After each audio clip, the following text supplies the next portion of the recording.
Bora para a gente começar? Deus, nós te louvamos, te agradecemos por esse dia, te agradecemos por teu dia que o Senhor fez, te agradecemos por todo permitir que chegássemos na tua casa para aprender a tua palavra, meu Deus. Abençoa a vida Eumina, que ele venha trazer, Senhor, aquilo que dá no teu coração. Que o Santo Espírito ilumina essa mente para pedir a tua palavra, meu Deus. Ser conosco e abençoa também as pessoas que estão por ti, meu Pai. Para onde tua glória, Jesus. Amém. Então vamos lá, gente. Só relembrando aí, a gente passou aí 2 domingos sem EBD, né? Então precisa a gente refrescar um pouquinho a nossa memória, tá? Na última EBD, nas 2 últimas, na verdade, nós começamos a trabalhar os 10 mandamentos, lá em Êxodo 20, capítulo 20, né, a partir do versículo 1, certo? Nós vimos lá a importância, né, a relevância de se estudar os 10 mandamentos, certo? Vimos que os 10 mandamentos, eles são atuais, são para a igreja, são para todos nós e devemos obedecer. Então nós começamos a olhar, vimos o prólogo, né, analisamos ali os pormenores do prólogo dos 10 mandamentos, né, que muitas tradições, como a católica, faz do prólogo o primeiro mandamento, mas não é. Tá? Êxodo capítulo 20, versículo 1. Que é, aliás, o versículo 2, né? Que eu sou o Senhor, seu Deus, que tirei da terra do Egito, da casa da servidão. Certo? Então, depois de vermos o prólogo, nós começamos a olhar o primeiro mandamento em si, que é: não tenha outros deuses diante de mim. Certo? E nós vimos que a questão do mandamento é que nunca nós devemos acrescentar um i na nossa relação com Deus. Deus e alguma coisa, Deus e o dinheiro, Deus e a minha família. Não, é Deus ou, certo? Então, ou a gente adora a Deus, de fato, ou não adora.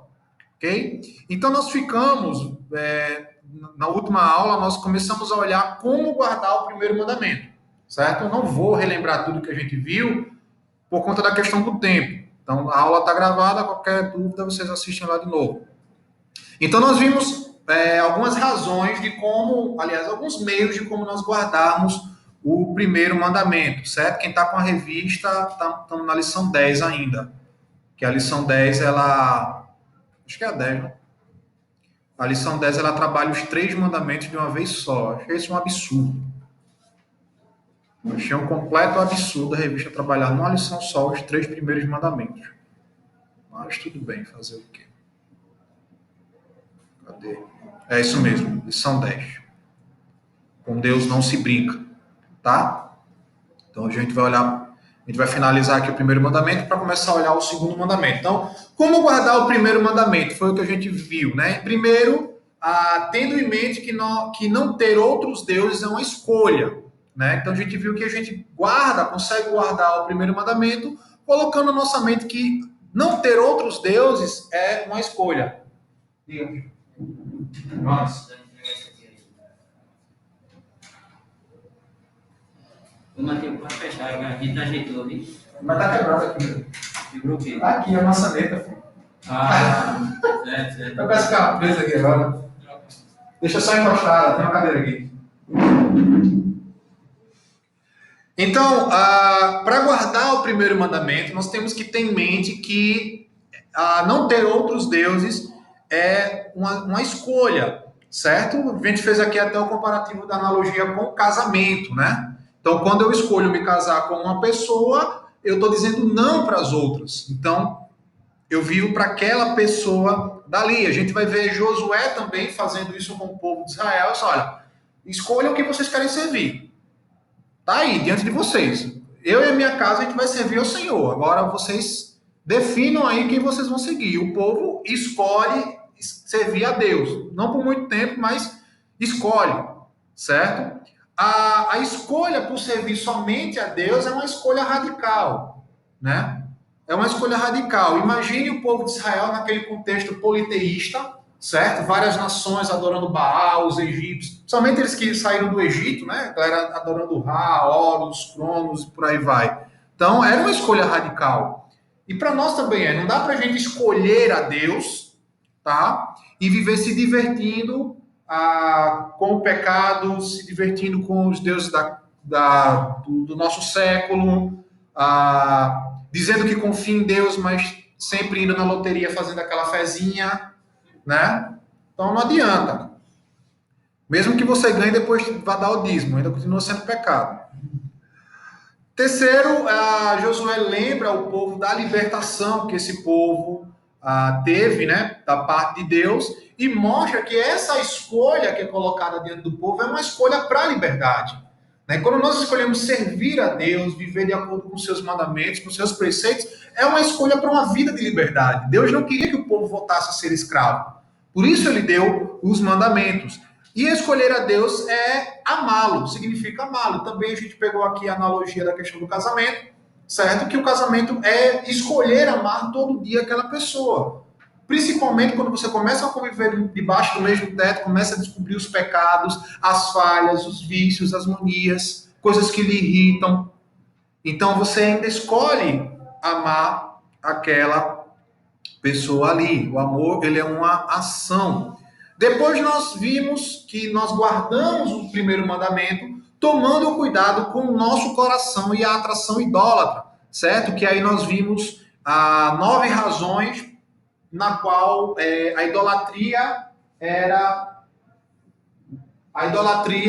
era tão atraente para o povo de Israel, né? Nós vimos que a idolatria ela era garantida, ela era egoísta, ela era fácil, certo? Ela era conveniente, ela era normal, todas as religiões praticavam. Ela era lógica, era muito mais lógico para os povos antigos acreditarem que um Deus fez cada coisa do cosmos do que um só Deus que criou tudo aquilo dali. Era agradável aos sentidos, isso vai estar muito ligado com o que a gente vai ver no segundo mandamento. Então, as pessoas tinham algo visual para ver, então isso é agradável.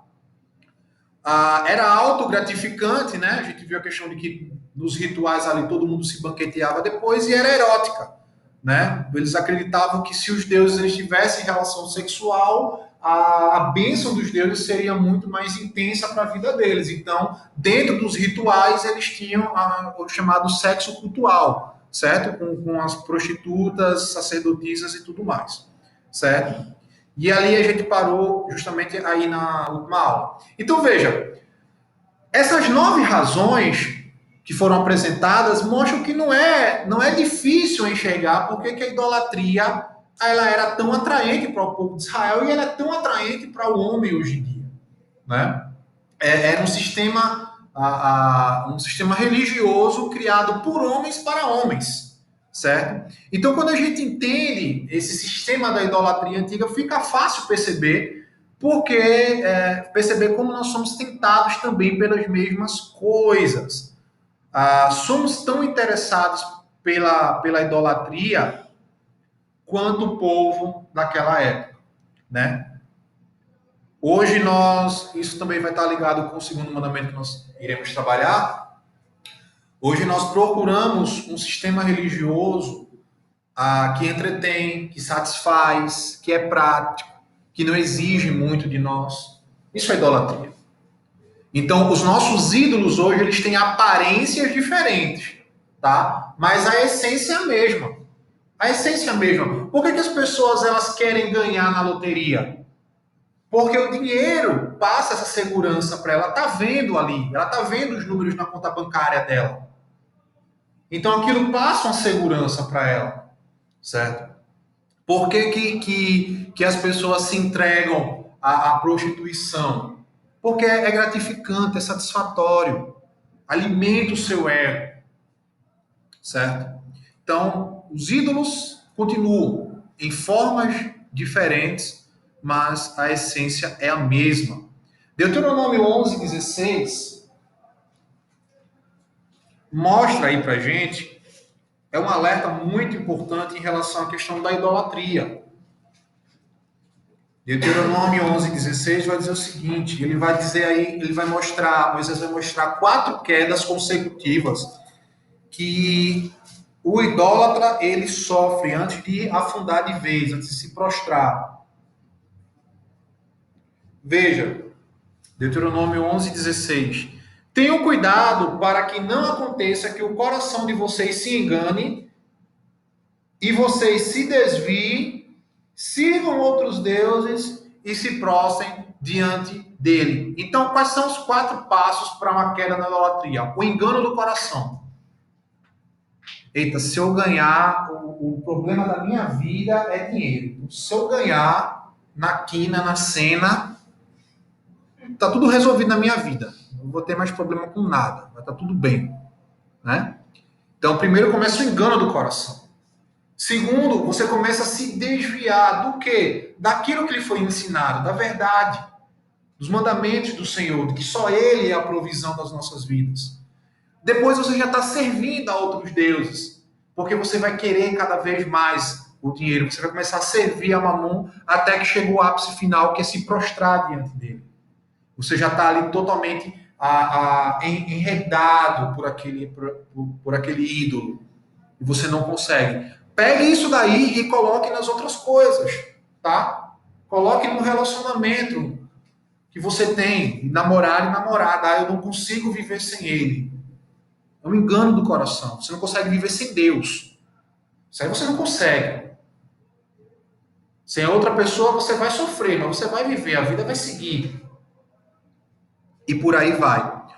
Um outro ponto também que a gente nota nas escrituras acerca do primeiro mandamento é que a feitiçaria tratada no Antigo Testamento, ela era praticamente limitada a expressões exteriores e visíveis, tá? A idolatria no Antigo Testamento, ela é equivalente à feitiçaria. Então tá ligado à construção e adoração de deuses de madeira, pedra, bronze, prata, ouro, aí da cartomantes, médiuns. Tanto é que o Senhor ordena que sejam mortas todas as feiticeiras, todos os feiticeiros, todos os cartomantes, os médiuns de Israel, né? Tanto é que Saul desobedece isso e deixa uma lá viva, que é a pitonisa de Endor.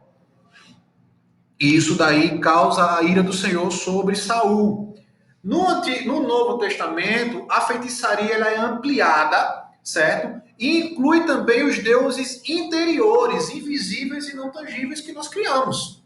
Então, os ídolos que nós criamos em nosso coração, ele é visto como um ato de feitiçaria e idolatria, tais como ícones humanos, a glutonaria. Paulo vai falar sobre o Deus do nosso ventre. A gente trabalhou isso em Pecados Aceitáveis, quando falou sobre a glutonaria.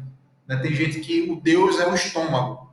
Né? A honra, prestígio, influência, ambição, domínio, sabedoria humana, posição, atitudes, pensamento, orgulho, avareza, riqueza, tudo isso que Paulo vai lá em Gálatas falar que é obra da carne. Quando a gente deixa dominar o nosso coração, indica que a gente tem quebrado o primeiro mandamento e tem agido numa atitude idólatra e feiticeira diante do Senhor. Então a gente pode concluir que quebrar o primeiro mandamento é cultuar qualquer coisa invisível ou visível, exterior ou interior, pessoal ou impessoal. Então não se enganem achando que idolatria, que a quebra do primeiro mandamento, ela só é feita pelos católicos, pelos macumbeiros, pelos budistas, pelos hindus, pelas religiões orientais. Não. Nós também somos idólatras quando prestamos culto, quando colocamos ao lado de Deus ou no lugar dele qualquer outra coisa, visível ou invisível, pessoal ou impessoal, seja um sentimento, seja um objetivo, seja qualquer coisa. Então, o primeiro mandamento, o que ele mostra é que o chamado dele é para uma vida de santidade e perfeição, tá? A gente precisa tomar cuidado um pouco com a questão da interpretação sobre perfeição, né? Geralmente a gente interpreta perfeição como ausência total de falha moral, né? Pensa que a pessoa perfeita é aquela pessoa que não possui nenhuma falha, nenhuma mácula, nenhuma mancha. Biblicamente falando, Cristo nos chama a uma vida de perfeição, mas ciente de que nós somos pecadores, de que nós somos falhos. Então, como é que isso funciona aí, certo?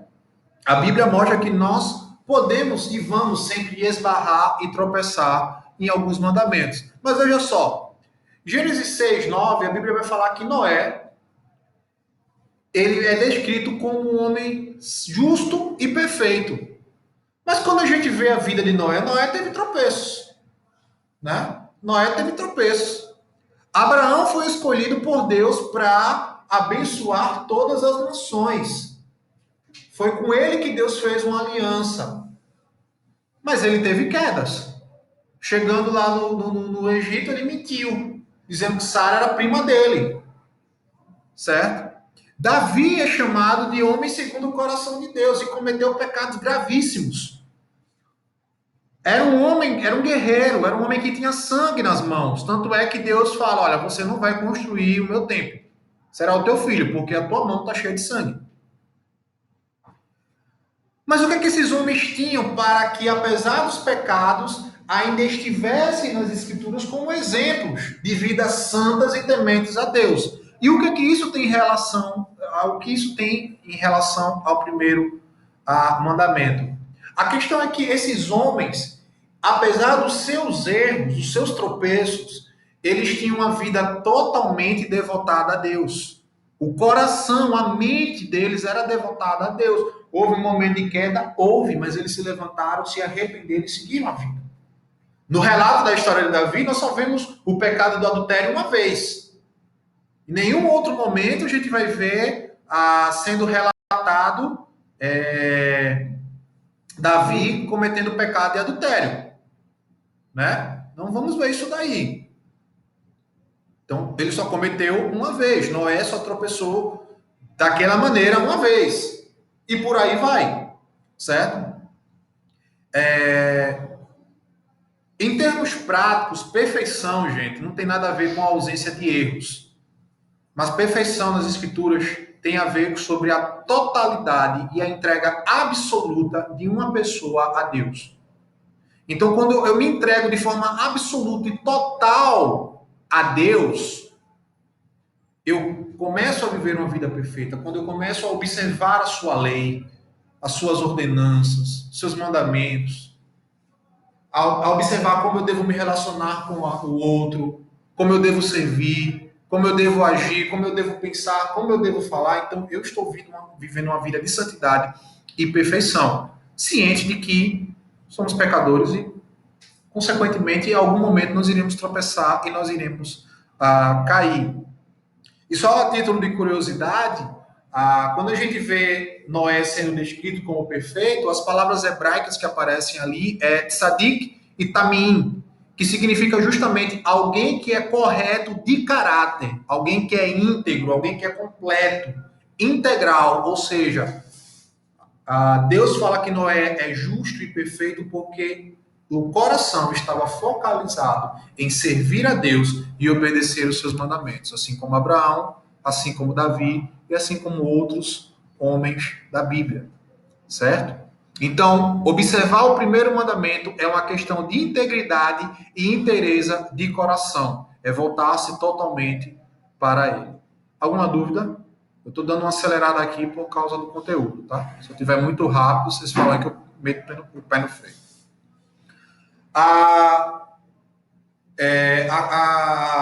O quarto ponto no qual nós podemos cumprir o primeiro mandamento é voltando-se para Cristo, certo? Tanto o primeiro como os demais mandamentos, eles são transpostos para Cristo.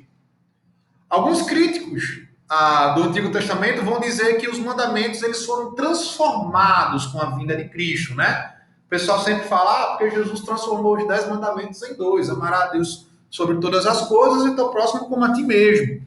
Porém, a gente pode pensar que os outros mandamentos eles não são válidos ou são secundários em relação a esses 2 aí, tá? Mas não é isso que acontece. O que acontece na transição do Novo para o Antigo Testamento, do Antigo para o Novo Testamento, é como uma peça musical que é transposta, né? A melodia ela vai permanecer a mesma, mas ela vai ser tocada de uma forma diferente, com a oitava acima, uma oitava abaixo, um tom acima, meio tom. Então, é dessa maneira que os 10 mandamentos eles mudam do Antigo para o Novo, tá? É a mesma melodia, tocando ali, só que num tom diferente. Certo? Então, o primeiro mandamento, ele significa dedicar a adoração a Cristo e a adoração que ele merece, certo? Então, se eu não conheço a Cristo, eu não conheço a Deus. Sendo assim, o primeiro mandamento só poderá ser obedecido quando nós adorarmos a Cristo da maneira correta. Então, concluindo a questão do primeiro mandamento, Calvino, nas suas Institutas, ele vai argumentar que devemos a Deus 4 coisas. Devemos a Deus 4 coisas: adoração, confiança, invocação e ações de graça, certo? Então, observando o primeiro mandamento, nós devemos a Deus adoração, confiança, invocação e ação de graça. Cada uma destas coisas pode ser aplicada a Cristo à medida que nós buscamos e obedecemos o primeiro mandamento. Em adoração, quando nós adoramos a Cristo em espírito e em verdade. Quando de forma inteira nos entregamos a Ele. Quando nós fazemos como Paulo e dizemos que não vive mais eu, mas Cristo vive em mim. Confiança, quando estimamos a Cristo e lançamos sobre Ele toda a nossa ansiedade, todo o nosso viver, confiando que Ele vai cuidar. Invocação, quando nós olhamos para Cristo. Isso nos lembra da cena da transfiguração, do Monte da Transfiguração. Quando os discípulos ouvem a voz do céu dizendo: "Este é o meu filho amado em quem me comprazo", ouçam, olhem para ele, se voltem para ele. E ações de graça quando nós encontramos a graça em Cristo. Então, quando encontramos a graça em Cristo, nós rendemos graças a Ele. E aí, algumas perguntas para a gente refletir acerca do primeiro mandamento. A quem você louva? Quem é o centro da sua devoção? O centro da sua devoção tem sido realmente o Senhor? Somente Ele? Ou tem sido o teu marido, a tua esposa, o teu namorado, a tua namorada, o teu ministério, teu conhecimento, teu trabalho, teu dinheiro, tua faculdade? A quem você tem se devotado de forma total e integral? Com quem você conta? É interessante que no primeiro mandamento, não só no primeiro, mas em todos os demais mandamentos, cada proibição tem uma ordem positiva por trás. Quando Deus ele ordena não terás outros deuses, significa que não precisamos ter outros deuses, porque o Senhor Deus é suficiente para nós. Então esse é o contraponto positivo da proibição do mandamento. Quando ele fala não terás outros deuses, é porque ele é suficiente. Então a gente não precisa de mais nada. Como anda o nosso coração? O que é que tem roubado a nossa alegria? Por quem nós chamamos quando precisamos de direção, quando precisamos de conforto, quando precisamos de uma orientação? Onde está a nossa segurança? Na nossa família? Nos bens? No nosso trabalho? No nosso dinheiro? E a quem você agradece? Quem são os deuses do nosso coração? Então são essas perguntas que nos fazem refletir se realmente nós estamos obedecendo o primeiro mandamento. Meu pai já fala alto. Eu não sei por que ele precisa de microfone, gente. Na moral. Meu amigo, usa o microfone não. Catedral. Né? Tá pregando na Catedral de Westminster, não. No barro mesmo.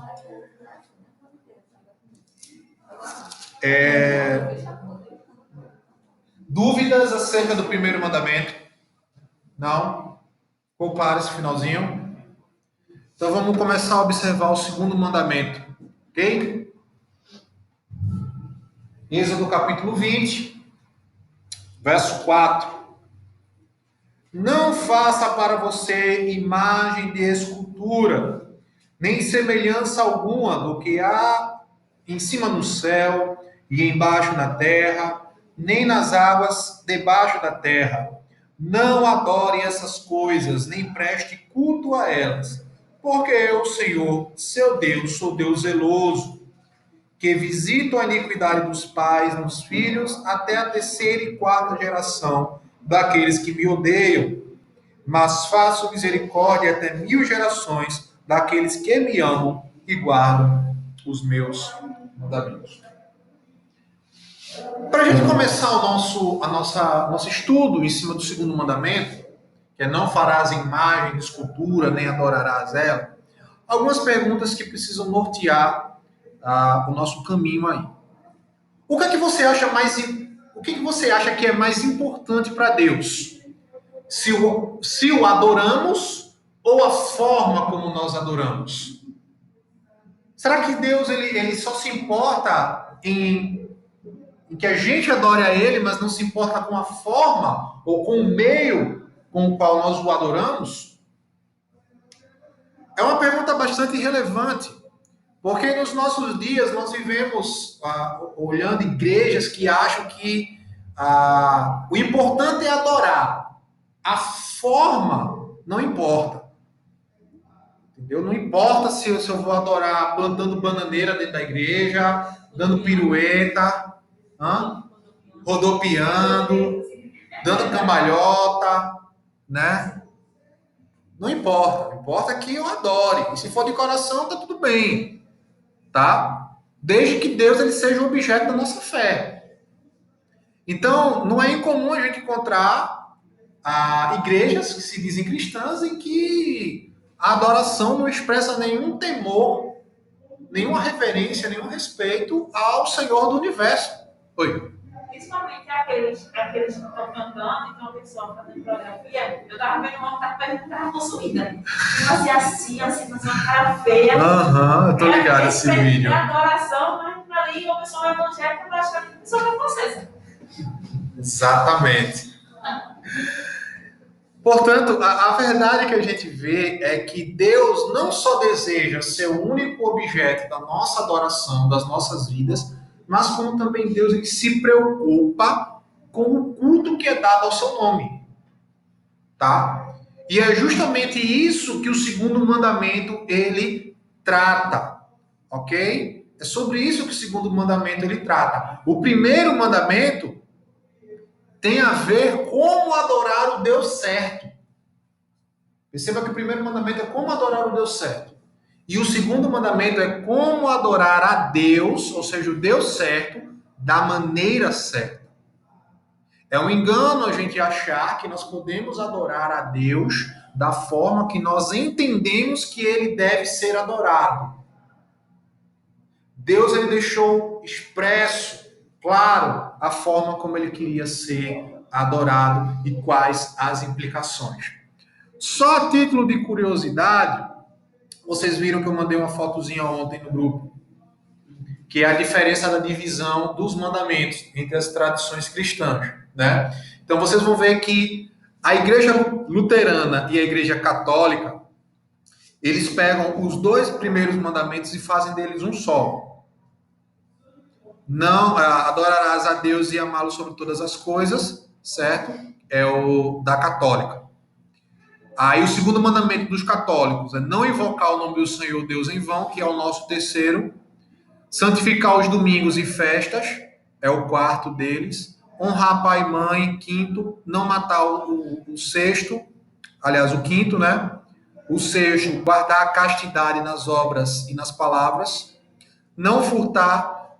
Não levantar falso testemunho. Aí ele pega o 10º mandamento e divide em 2, que é guardar a castidade nos pensamentos e desejos e não cobiçar, e não cobiçar as coisas alheias, tá?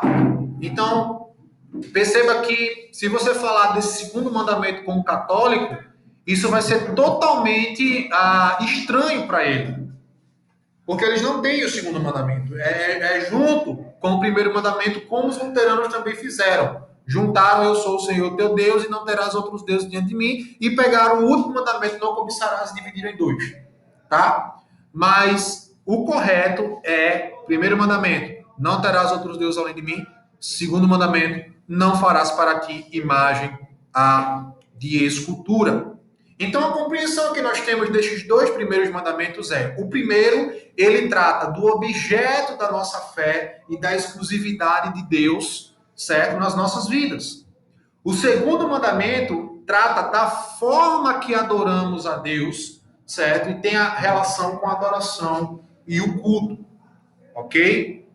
Então, nós vamos ver o que é que isso traz aí. Então vamos lá. Nós lemos agora há pouco o segundo mandamento, certo? Mas o que é que diz de fato esse segundo mandamento? O Catecismo Maior de Westminster ele vai dizer o seguinte na pergunta 102: os deveres exigidos no segundo mandamento são o receber, o observar e guardar puros e inalterados, certo? Todo o culto e todas as ordenanças religiosas que Deus instituiu na sua palavra, especialmente oração e ações de graças em nome de Cristo. A leitura, a predição, a pregação, né, e o ouvir da palavra, a administração e recepção dos sacramentos, o governo e a disciplina da igreja, o ministério e a manutenção, o jejum religioso, o jurar em nome de Deus e o fazer votos a ele, bem como o desaprovar, detestar e nos opor a todo o culto falso. E segundo, a posição e vocação de cada um em remover do culto qualquer símbolo de idolatria, certo? Então, o segundo mandamento ele vai justamente tratar sobre isso. É observar, é obedecer, é guardar por todas as ordenanças que Deus deu acerca do culto. Então, o segundo mandamento ele está estritamente relacionado ao culto a Deus. Uma coisa interessante que a gente enxerga, certo? Que nos leva para esse tipo de pensamento é justamente o clássico episódio do bezerro de ouro. Está lá Moisés no Sinai, falando lá com Deus, tendo aquela teofania lá, né? Vendo toda a glória de Deus. O povo estava vendo a glória de Deus se manifestar no Sinai, estava vendo o monte pegar fogo, estava vendo fumaça. Mas aí que eles chegam para Arão: olha, Moisés está demorando. Acho que ele não volta mais não. Vai ter se perdido por lá. Faça um Deus para nós que nos leve adiante. Israel, naquele momento, não pretendia rejeitar Deus com aquela atitude. Eles não estavam rejeitando o Deus deles. Não estavam rejeitando a Yahvé. O que, na verdade, eles queriam era ter Yahvé de uma forma especial no meio deles, quebrando justamente o segundo mandamento. Por isso, quando Moisés desce ver lá, na ira, pá, quebra as tábuas da lei. Tão irado que ele ficou ao ver aquilo ali. Então, ou seja, a quebra do segundo mandamento, ela lida justamente com aquele culto que ele é autodeterminado pelo homem. Como eu disse, Israel não queria substituir Yahvé, eles só queriam ter aquela presença visível de Yahvé no meio deles. Quando a gente vai para o Novo Testamento, nós vemos um outro relato muito interessante acerca da quebra do segundo mandamento. Vai lá para Atos capítulo 17. E se eu estiver falando rápido, vocês avisam. É por causa do conteúdo. 17. Versículo 16.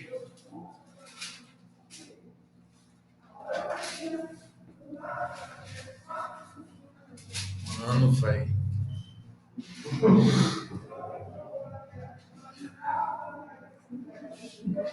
Lá no seminário, é bronca você dar aula em sala que tá pastor Elcias do lado e um outro professor lá que é Fred. Meu amigo, é briga de foice, velho. Pra quem fala, tá ligado. Oxi, e Fred ainda é pior, mano. Fred consegue ser pior ainda.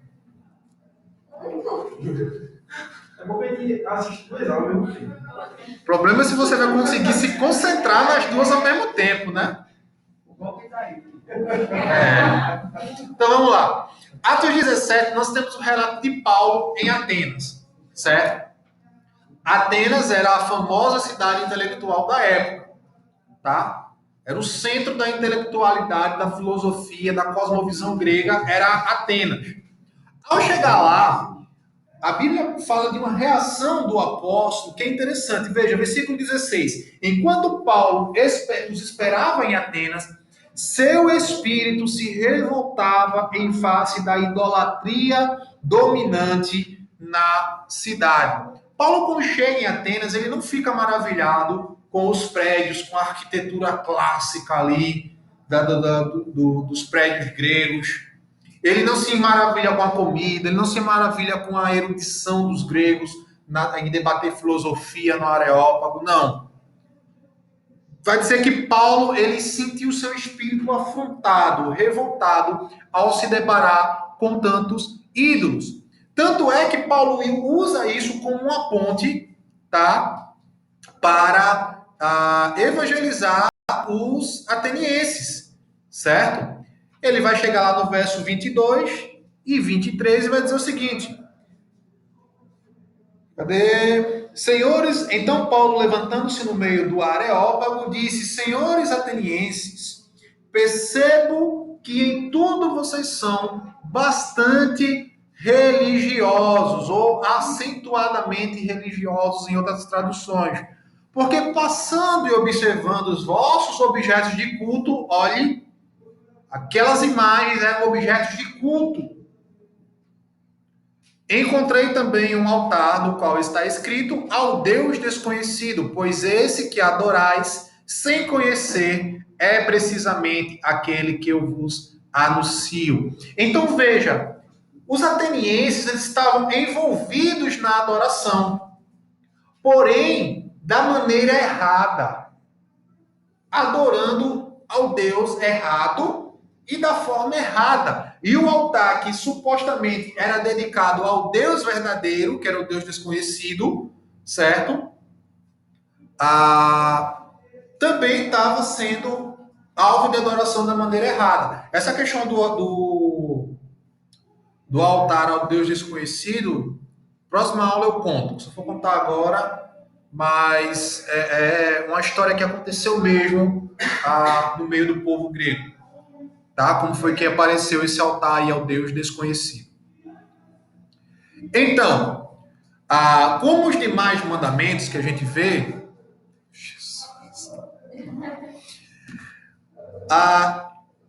assim como os demais, por favor,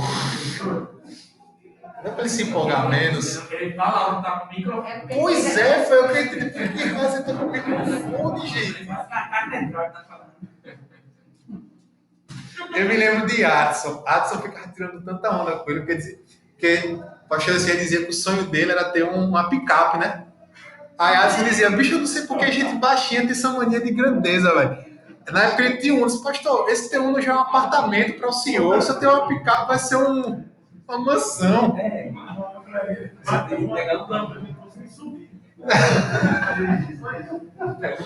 Porque tinha um irmão, parece que era Gilton, né? Gilton chegava com uma picape, com a Frontier, aí ele ficava, aí é massa, e viajar para Aripina numa dessa, não sei o quê. Aí Adson dizia, meu pastor, isso não é uma mansão pro senhor.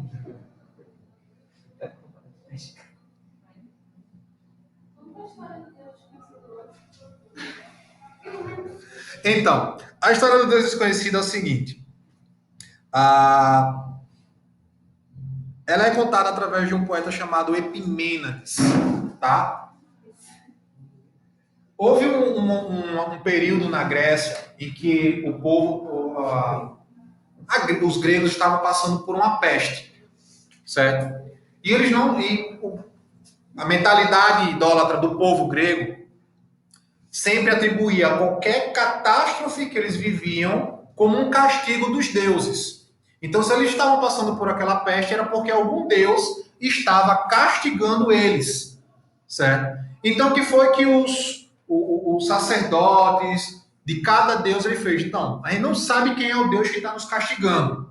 Então, vamos fazer uma oferenda para cada um desses deuses. Então, fizeram uma oferenda para Zeus, fizeram uma oferenda para Apolo, fizeram uma oferenda para Hera, fizeram uma oferenda para Hermes, fizeram uma oferenda para Hades, para Poseidon, todos os deuses gregos. E nada da peste solucionar, nada da peste passar. E eles, nossa, nós já sacrificamos a todos os deuses, os nossos deuses, então deve ser algum outro deus além da nossa fé. Então eles foram sacrificaram para outros deuses e nada da peste passava. Até que esse poeta, o Epimênides, ele chega e diz, olha, se nenhum desses deuses eles responderam, é porque nós estamos oferecendo para um Deus errado.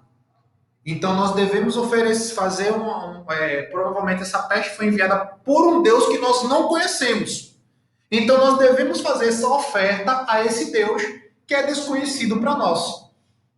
Então eles pegam, se eu não me engano, soltam 2 cabras, certo?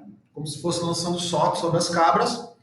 E era aquele sentido, se uma das cabras fosse para um lado e a outra se deitasse, era uma indicação de que eles iriam oferecer sacrifício a esse Deus desconhecido. E foi justamente o que aconteceu. Quando eles soltaram, uma cabra se foi embora e a outra deitou na grama. Então eles acreditaram na palavra lá do Epimênides, então vamos sacrificar, vamos fazer um sacrifício a esse Deus aí. Aí chegaram para o Epimênides, fizeram o sacrifício, a peste passou, certo? Aí chegaram e perguntaram para ele, sim, mas qual o nome desse Deus? Aí o Epimênides fala, olha, esse Deus possivelmente é um Deus que ele não tem forma e nem quer ser reconhecido através de forma alguma, certo? E o seu nome é desconhecido para nós. Então, levantemos um altar ao Deus desconhecido. No livro O Fator Melquisedeque, do Don Richardson, ele vai justamente falar que essa questão do Deus desconhecido, ele serve de ponte para o evangelho chegar a Atenas através de Paulo. Ele atribui esse reconhecimento desse Deus desconhecido do povo ao Deus do cristianismo. Deu para entender? Então, essa aí é a história do altar ao Deus desconhecido. Aí tá. Como os demais mandamentos, é fácil a gente identificar o que está se proibindo. Primeiro mandamento, proíbe que a gente tenha outros deuses. Segundo mandamento, proíbe que a gente faça imagens de outros deuses e do próprio Deus. Agora, o porquê dessa proibição e o como é o que a gente vai enxergar agora. Quer falar? Não? Só que antes da gente entender o porquê e o como, e para a gente entender bem o que é que está por trás da proibição nesse mandamento, nós precisamos entender qual é o significado de imagem, principalmente para os povos do Antigo Oriente Próximo. O que significava uma imagem para eles, certo? E qual é a relação da espiritualidade de Deus e essa proibição das imagens? Por que Deus ele proíbe isso daí? Uma outra pergunta que a gente vai responder mais à frente, depois que ver o significado das imagens, todo tipo de imagem é ruim? E qual é a relação deste mandamento com a igreja hoje? Porque pode parecer um pouco estranho para nós esse mandamento, não farás imagem. A gente não faz imagem. A gente não tem imagem de santo na igreja, né? Então, o que isso tem a ver conosco? Como tem a questão do culto, então tem a ver. Primeiro, o que é que está por trás de uma imagem? O que é que está em jogo, em xeque ali? Veja, Paulo lá em Atenas, certo? Aliás, se Paulo ele andasse hoje nas nossas cidades, ele não iria ter o mesmo espanto que ele teve. Não sei se isso é O relógio apitou, o marco de 6 horas. Pronto. Eu vi, eu tenho. Aquela olhou pra tu assim, com a cara. É porque ontem eu tive crise de riso por causa disso. Depois é difícil, então. Depois o quê? Mas ele foi orar ontem. Ah. Aí tá travado, né? Até eu falar. Aí o relógio. Aí o silêncio, né? Então vamos lá. Se Paulo andasse hoje nas nossas ruas, ele não ia ter a mesma repulsa no sentido de ver imagens como ele teve lá em Atenas, né? Teria outro tipo de repulsa, mas não essa daí. A gente precisa entender que os tempos mudaram, mas o homem não. O homem é o mesmo. Eclesiastes vai dizer, não há nada de novo debaixo do sol. Novidade nenhuma debaixo do sol. Tá? Desde o Sinai, o mal continua tão presente como antes no coração do homem. Certo? E esse mal ele é expresso hoje das mais diversas maneiras. Veja, há anos atrás, para você se envolver com a prostituição, era preciso você sair de casa, ir atrás de algum material pornográfico, ou ir atrás de alguma prostituta, em algum prostíbulo, alguma coisa do tipo. Hoje, não precisa mais fazer isso. Da sua casa, com 2 cliques, você tem aí um mundo de informações de pornografia. Você pode até solicitar um acompanhante de luxo, né, como é o nome agora, pelo próprio celular, pela própria rede social. Mudou o mal no coração do homem? Não, não mudou. Mudou a forma de se buscar esse mal, de se fazer esse mal. Mas não mudou. Certo? Então, o meio mudou, mas o mal no coração do homem continua o mesmo. Então, o segundo mandamento aponta para um pecado que é relevante para os nossos dias também, e para a igreja, tá? Só que ele tem se manifestado de formas diferentes, ok? Então, o que é que está por trás da relação da proibição de fazer imagens? Primeiro, para o povo do Antigo Oriente, uma imagem, uma estátua, um pedaço de pedra, seja lá o que for, era muito mais do que um simples pedaço de madeira, de barro, de ouro, de cerâmica, por aí vai. Para o povo do antigo, e hoje também, a imagem, ele é um ente divino. Apesar de que nós vimos na aula passada de que esses ídolos, eles não existem. Eles não possuem essência divina, tá? Mas no entendimento do idólatra, todas essas imagens, elas possuem um ente divino, um ser divino dentro de si. Ou seja, para eles a imagem é uma coisa viva. Porque acredita-se que há uma deidade, há uma divindade dentro dali. Então, quando o católico ele sobe lá o morro de Cessa e olha para Cessa, ele não está vendo um pedaço de gesso esculpido. Ele está vendo um ser divino na frente dele. Para ele, aquilo ali tem vida. Para ele, aquilo ali interage e fala com ele. Responde às suas súplicas. Então, para os povos do Antigo Oriente, assim como o nosso corpo ele possui uma alma, certo? Que habita nele, um espírito, a imagem ela se torna o receptáculo daquilo que é divino. Então, a imagem, vamos pegar novamente o exemplo da Cessa, a imagem da Cessa é o receptáculo daquilo que é divino, já que ela foi canonizada por atribuir milagres a elas e tudo mais. Não sei quais foram os milagres, né? Mas atribuíram, então, isso daí.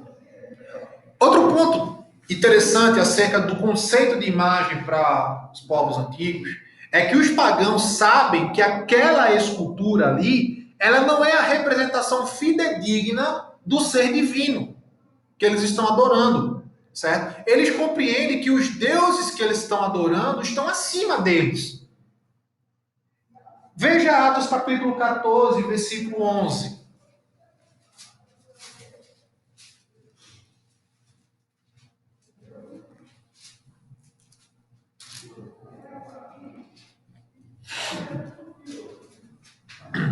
Quem achou pode ler aí. Quando as multidões viram o que Paulo fizera, gritaram em língua licáudia, dizendo: os deuses em forma de homens baixaram até nós. Veja o que aquela galera ali disse quando Paulo curou lá, fez seus sinais e prodígios lá. Os deuses desceram até nós. As pessoas olharam Paulo e Barnabé e acharam que eles eram Júpiter e Mercúrio, deuses da mitologia romana ali. Então veja, os pagãos eles pensavam sim que os deuses viviam no alto. Então, por um lado, se eles estavam lá no alto, distantes, por outro lado, eles estavam próximos através das imagens. Então, o poder deste ser divino, ele era concentrado e canalizado na imagem. Para dar um outro exemplo, para uma compreensão melhor, é tipo a eletricidade. Nós sabemos que a alta voltagem ela é perigosa, certo? Ela é perigosa se ela não for controlada. Então, para isso, as companhias de eletricidade, elas têm estações de energia, subestações que vão fazer o quê? Vão converter a alta voltagem em média voltagem, da média para baixa voltagem. A gente tem os transformadores nos postos, eles transformam aquela energia potencialmente perigosa numa energia menos perigosa, certo? Não é que a energia deixa de ser perigosa, ninguém quer levar um choque de 220, certo?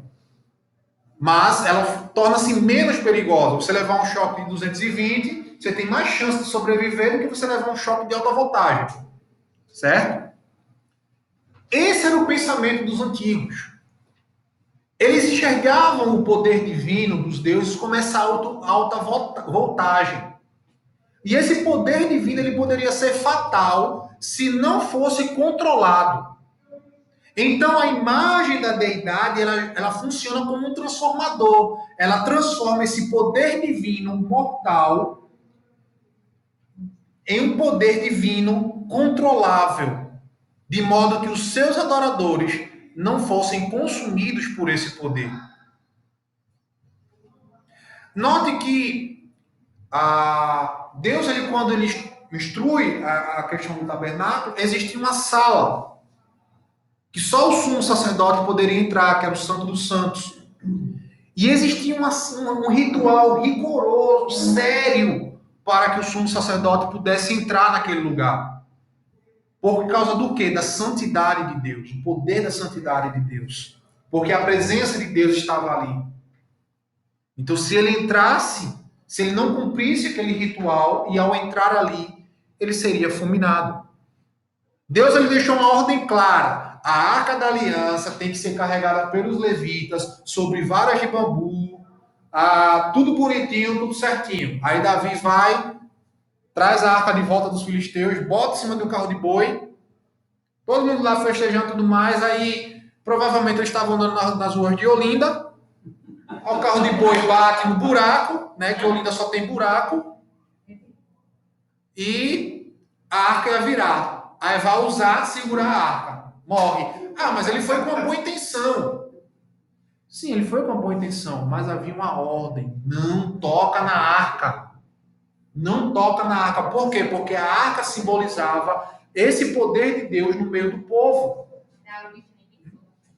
Pois é, né? Mas a culpa é dos sacerdotes. Eles sabiam como devia ser levar a arca. Pois é.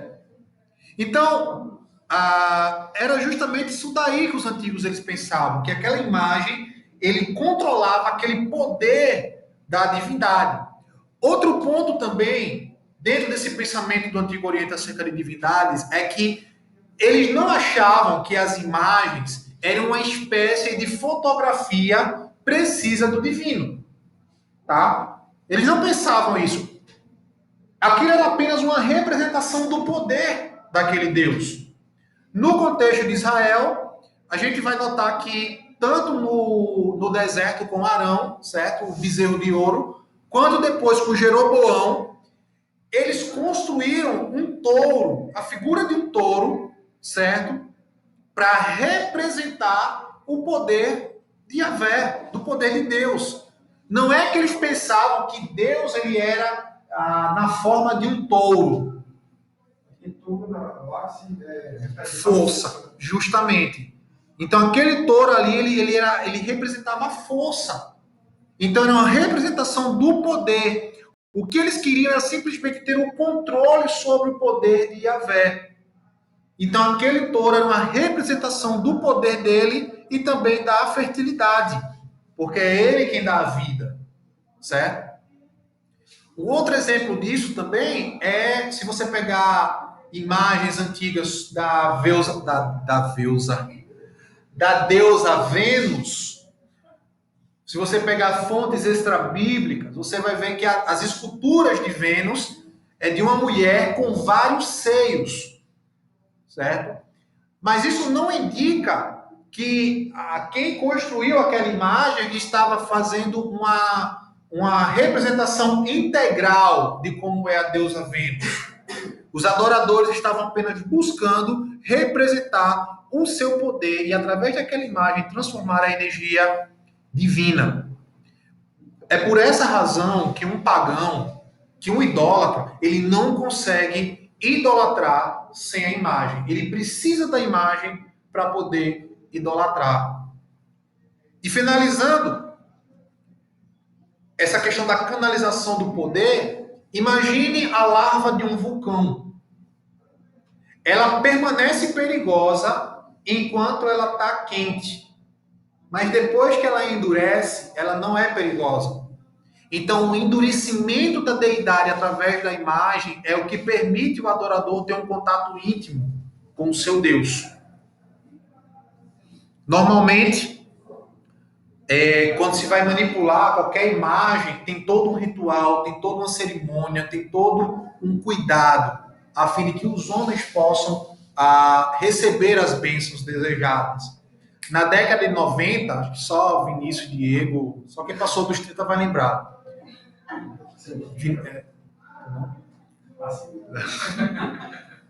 Cara de velho, os caras estão com a cara acabada, quer ser novinho, mas não é fogo. Né? Peraí, Matheus. Não é acabado que é a estrada pra isso aí. Quem olha pra esse menino diz que ele tem 31 anos, não, diz que ele tem 40. Coitada. Eu jurava que ele tinha uns 40. Imagem vai aparecer em 12. Quem viveu a década de 90 deve lembrar do episódio lá do Pastor do Universal que na televisão chutou a Santa. Eu lembro disso aí. Tu vai dizer que não lembra disso daí. É o novinho. Eu não lembro nada. Ele já era nascido, eu não. Pois é. Minha mãe ainda estava Mas na foi nos anos 90, né? 2000, acho. Final dos anos 90 para o início dos anos 2000. Que o pastor lá, ele chutou a Santa ao vivo. Aquilo foi uma afronta para os católicos, não pelo simples fato do chute, mas porque ele chutou algo que para eles é vivo.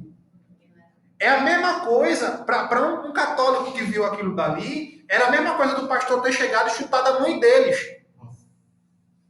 Era exatamente isso. O entendimento do povo idólatra é esse. Exatamente. É Maria. Então, é um ser vivo, é um ente divino. Existe uma essência divina naquela imagem. Então, eu não posso destratar ela. Então, eu tenho que agir com reverência diante dela. Não, a diferença deles é tanto que uma vez que eu passei na frente da Igreja Católica, na Vigília de São Paulo, aí eu já tinha observado isso, mas depois eu olhei de novo. Aí, toda vez que eles passam na frente, dentro da igreja, eles se prostram, sem entender isso, né? Eu estava conversando com a mãe de Arthurzinho. Aí ela disse que tem uma luz vermelha no santo, e toda vez que eles passam ali, eles adoram, não sei porque, parece que é o coração, né? A luz vermelha indica a presença de Deus. Ela falou aqui também na Aquela luz vermelhinha indica que Deus está presente ali. É dentro da santa, né? Isso. E tem gente que Recomendação passa é por de acidentes.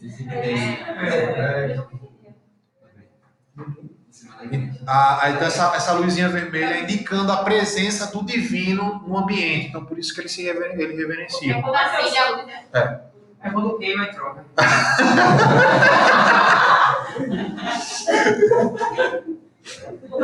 Para vocês terem ideia, só essa coisa eu esqueci, Lili. Para vocês terem ideia, gente, na semana que antecede E eu não quero me sentir então, e fosse católica, não soubesse. né? Pode ser.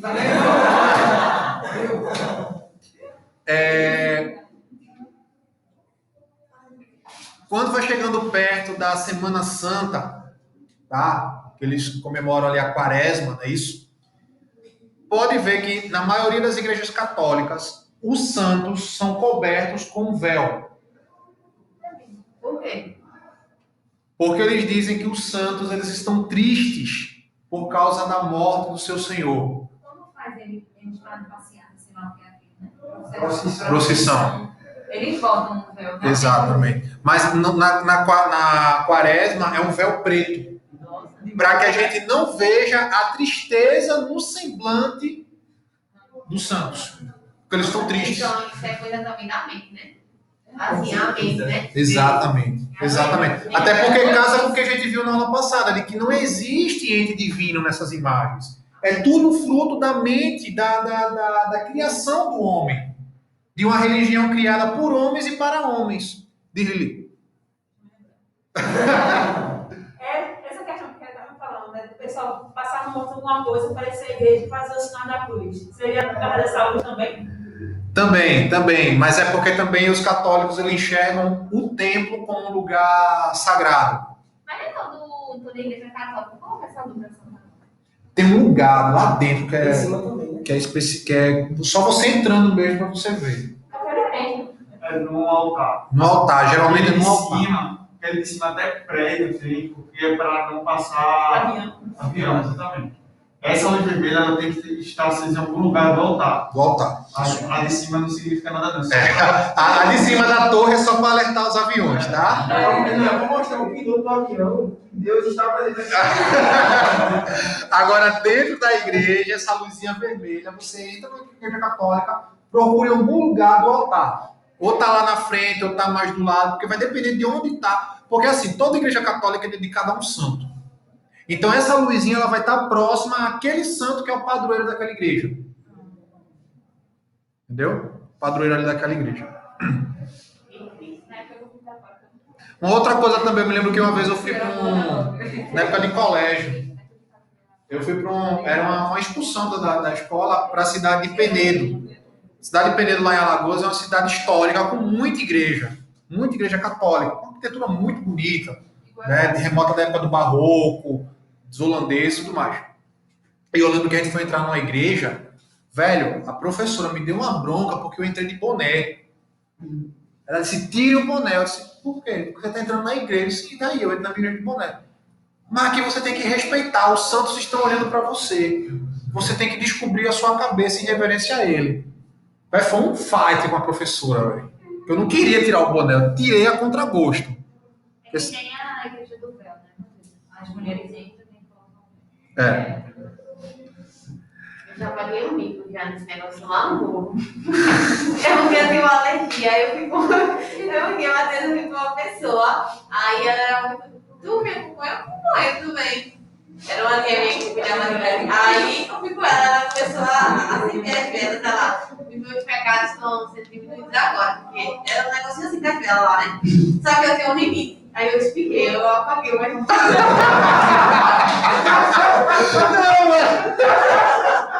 Esse pecado não, que não.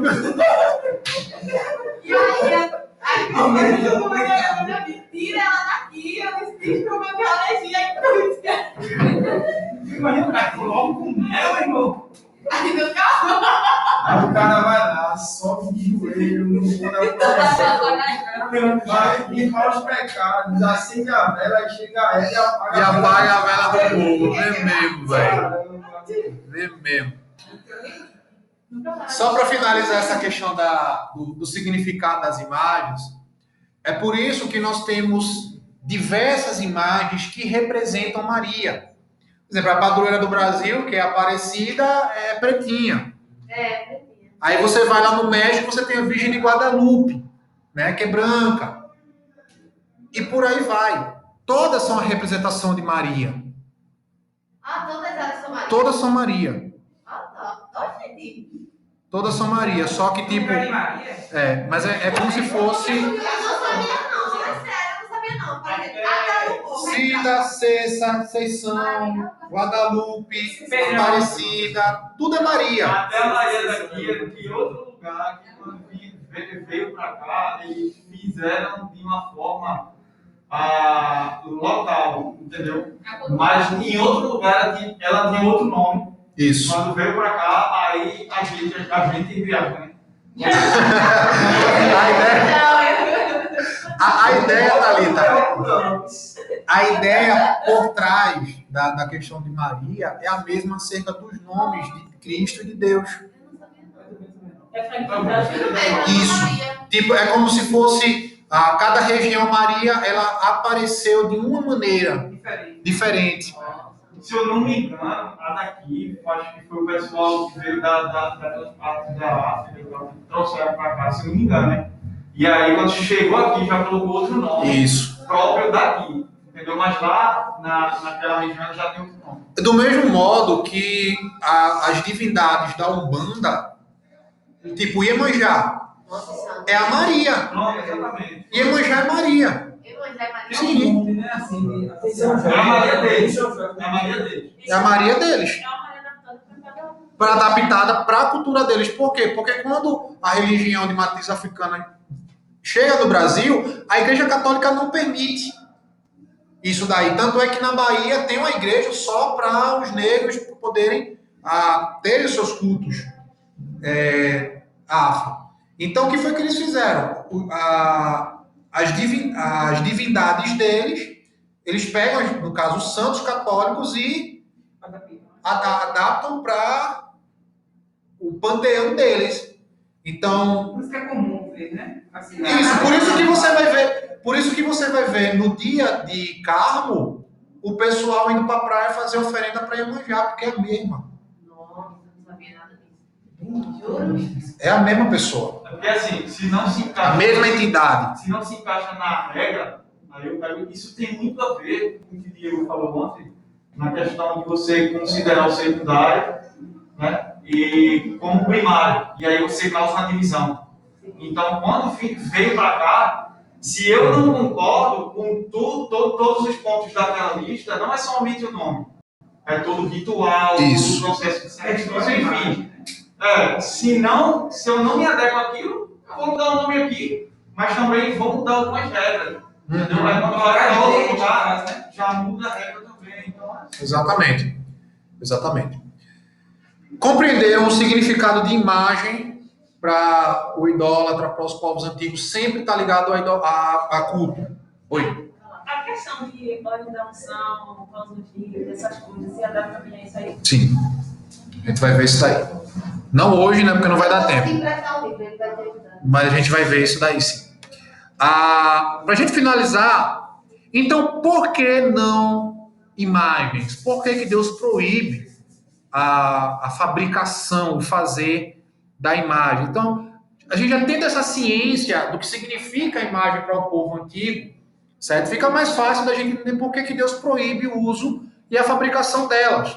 De um modo geral, o segundo mandamento está proibindo a adoração arbitrária, ou seja, adorar a Deus da maneira que nós escolhemos, em vez de adorá-lo da maneira que ele requer. Veja que todas essas imagens elas estão dentro de um contexto de culto. Elas estão lá porque as pessoas acham que através delas elas podem canalizar o poder do divino e ter esse divino mais próximo delas. Então, particularmente, o segundo mandamento ele faz duas proibições. Ele vai dizer que nós não devemos fazer imagem para representar Deus em nenhuma forma. E aqui vai um alerta para quem é professor de criança. Cuidado com as ilustrações acerca de Deus. Evitem o uso de ilustrações que mostram Deus um velhinho barbudo, ou que mostram um trono somente mostrando as pernas. Isso é quebra do segundo mandamento. Isso é quebra do segundo mandamento.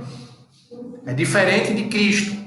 Cristo possuía uma forma humana, apesar de que isso gera um outro debate, que tipo, nós não conhecemos a forma dele, nós não sabemos se ele era alto, baixo, gordo, magro, cabeludo, careca, barbudo ou não, Matheus, mais branco, mais preto. eu vejo, assim, quando vai fazer traje de criança, eu vejo muito botar uma luz, né? Isso, Uma luz só. usa algumas metáforas que a própria Bíblia usa quando vai falar quando vai falar sobre quando Deus vai se apresentar, vai usar luz, vai usar arco-íris, vai usar a luz, trevas, fogo, fumaça, essas coisas. A gente vai ver sobre isso mais à frente na coisa, mas já vale o alerta. Já vale o alerta. Qualquer representação de Deus é quebra do segundo mandamento. Qualquer. Na capela assistindo, aquele quadro. Aonde? A capela assistindo. Sim. Aquele quadro da criação dos tipo. A igreja católica não, lá Porque eles entenderam que aquilo ali era algo didático. Eles não entenderam como uma quebra do segundo mandamento. É uma pintura bonita, mas é uma quebra do segundo mandamento. Ô, Matheus, sobre a questão da pomba que está Espírito Santo. Também é outra coisa que gera bastante debate. Inclusive, a IPB, no último concílio deles, entraram no consenso de tirar a pomba como símbolo da IPB, porque também entendiam que era uma quebra do segundo mandamento. Tá? A gente vai ver, a gente vai entrar mais a fundo, não bem a fundo, mas vai pontuar isso mais à frente. Então, para a gente finalizar, o segundo mandamento ele faz duas proibições. Não devemos fazer imagem para representar a Deus de forma alguma e não devemos adorar nenhum tipo de imagem. E mais à frente nós vamos ver que tanto faz ser uma imagem visível como uma imagem invisível. Certo? Beleza. Próxima aula, nós então vamos trabalhar aí 5 razões, as quais 5 razões para Deus proibir o uso de imagens para o representar e para a gente cultuar. Existem pelo menos 5 razões pelo qual Deus ele proíbe o uso de imagens aí, certo? Só pontuando, primeiro porque Deus é livre, segundo porque Deus é majestoso, terceiro porque Deus fez uma aliança com seu povo, quarto porque porque eu escrevi errado. Quarto porque a nossa fé é pelo ouvir e não pelo ver, e quinto porque Deus já criou e já proveu seus mediadores e imagem de si. Matheus, na revista, no farol. Tá na lição 10 aí. Porque assim, na lição 10 que a gente parou. Isso. Porque a lição 10 ela é muito resumida, ela traz os 3 mandamentos numa lição só. Tá ligado? Ok? Dúvidas da aula de hoje? Só queria fazer uma aplicação de tudo isso que a gente falou. É que é interessante e é algo que a gente não pensa às vezes. É que o próprio texto ele proíbe. Mas ele proíbe por quê? Ele é o criador do homem. Então, o homem, isso é algo belo, e que o próprio Deus ele já detectou que isso lá na frente, por causa do pecado, poderia se tornar algo mal, que é a capacidade de admirar que o homem tem. Por que você admira sua esposa? Por que você admira seu time ou qualquer outra coisa? Porque você foi criado com essa capacidade de admirar, a gente admira as coisas. A gente admira um mega computador, a gente admira um jogador de futebol. Se vocês pararem para pensar, a gente sempre tem a tendência de admirar a novidade. Algo que talvez a gente não tenha a capacidade de, ou a gente pensa que não tem a capacidade de fazer ou realizar. A questão de Paulo lá em Atenas também era um fato novo.